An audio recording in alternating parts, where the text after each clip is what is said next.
Xin chào quý vị, chào mừng quay trở lại kênh Trí Tuệ Phật Học. Đây là series Tăng Thư Sinh Tứ tập 21. Thái độ sai lầm của phương Tây trước của Từ. Chính tâm trạng, tần số rung động của người chết trong giây phút hấp hối sẽ quyết định cảnh giới nào mà người đó sẽ đến. Sau khi trình bày rất nhiều về nghiệp lực và đặc biệt là căn tự nghiệp, Ngài lại đưa người đọc quay trở về một vấn đề rất thực tế. Vậy con người cần làm gì trước giờ phút lâm chung?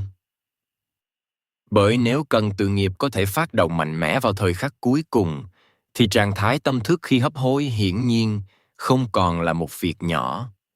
Đây chính là lý do Tứ thư Tây Tạng dành một vị trí đặc biệt cho các nghi thức trợ niệm và hộ niệm. Điều mà Ngài đang muốn nhấn mạnh không phải là hình thức của nghi lễ, mà là tác động của nghi lễ đối với tâm thức người sắp qua đời. Bởi theo cách giải thích của tu thư Tây Tạng, người hấp hối đang đứng trước một giai đoạn chuyển tiếp vô cùng quan trọng. Nếu tâm họ an ổn, sáng suốt và bình tĩnh, họ sẽ có nhiều cơ hội nhận biết những gì đang xảy ra. Ngược lại, nếu tâm họ bị cuốn vào sợ hãi, hoảng loạn hay đau khổ, họ sẽ dễ dàng đánh mất sự tự chủ.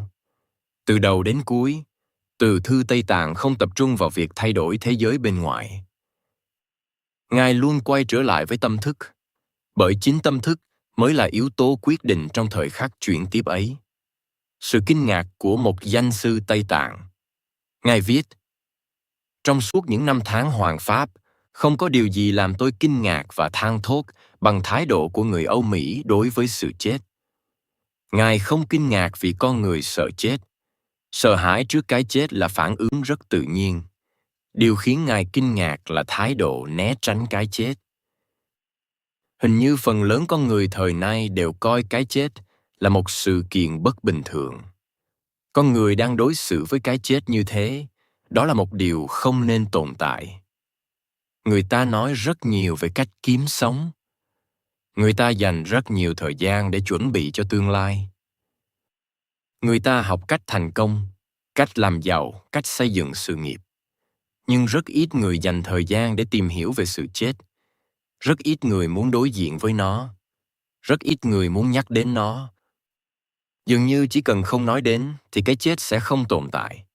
Nhưng Ngài đang chỉ ra một nghịch lý, chính điều mà con người cố gắng tránh né nhất lại là điều chắc chắn sẽ xảy ra nhất. Và vì không chuẩn bị, nên khi nó đến, con người hoàn toàn bị động. Sai lầm không nằm ở sự chết.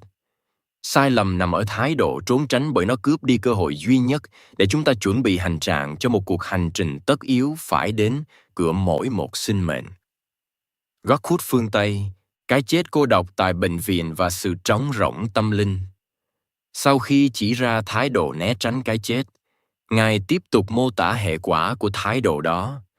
Đa số mọi người khi bước vào giai đoạn cuối đời đều qua đời tại những nơi chốn xa lạ, lạnh lẽo như bệnh viện hoặc nhà dưỡng lão.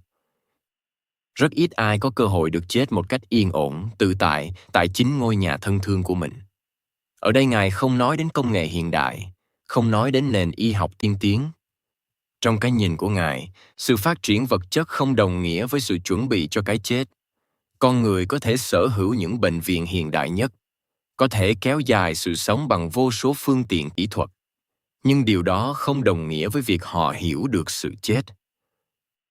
Ngược lại, càng cố đẩy cái chết ra xa khỏi đời sống thường nhật, con người càng trở nên xa lạ với nó.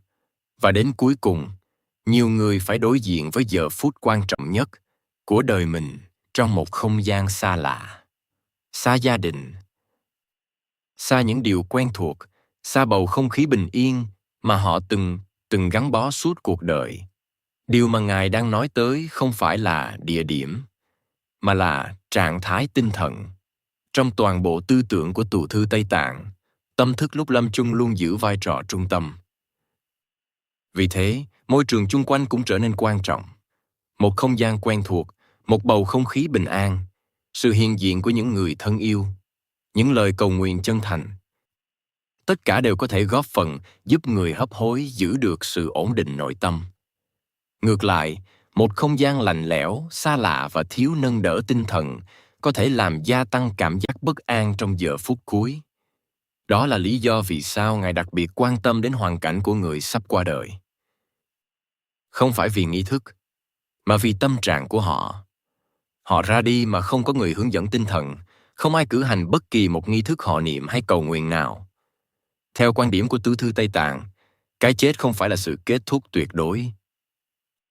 Nó là một giai đoạn chuyển tiếp, và bất kỳ cuộc chuyển tiếp nào cũng cần sự chuẩn bị. Chính vì vậy, các nghi thức họ niệm được xem như một sự trợ giúp dành cho tâm thức của người sắp ra đi. Không phải để thay đổi nghiệp lực của họ. Không phải để bạn phát sự cứu rỗi từ bên ngoài, mà để giúp họ giữ được sự bình tĩnh, sáng suốt và an ổn trong thời khắc quan trọng nhất. Nếu nhìn từ góc độ này, lời trăn trở của vị danh sư Tây Tạng không đơn thuần là một lời phê phán văn hóa. Đó là một lời cảnh báo, bởi khi cái chết bị đẩy ra ngoài đời sống, con người cũng vô tình đánh mất cơ hội chuẩn bị cho điều chắc chắn sẽ đến với chính mình. Và theo cách nhìn của tụ thư Tây Tạng, không có sự chuẩn bị nào quan trọng hơn việc chuẩn bị cho trạng thái tâm thức của mình trong giờ phút cuối cùng. Xin cảm ơn quý vị đã đồng hành cùng kênh Trí Tuệ Phật Học. Xin chúc quý vị luôn mạnh khỏe, an nhiên giữa đời thường. Hãy nhấn like và subscribe kênh để không bỏ lỡ những nội dung hữu ích tiếp theo nhé.